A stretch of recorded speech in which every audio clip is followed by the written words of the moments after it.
In today I'm going to show you how to remove text from video in Adobe Premiere Pro. We can see here that there is a video with text. We will make a duplicate layer of it. From there we will mark the blank space next to the text with the pen tool.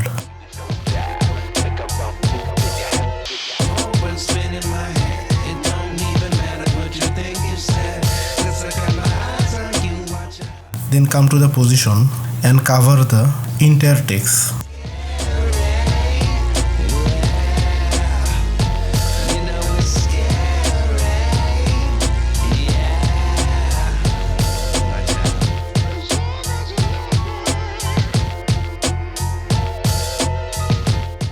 We'll increase the mask feather here to make it look smoother.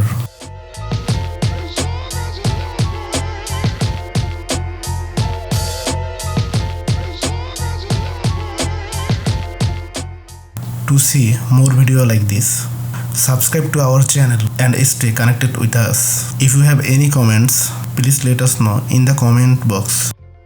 Thank you for watching.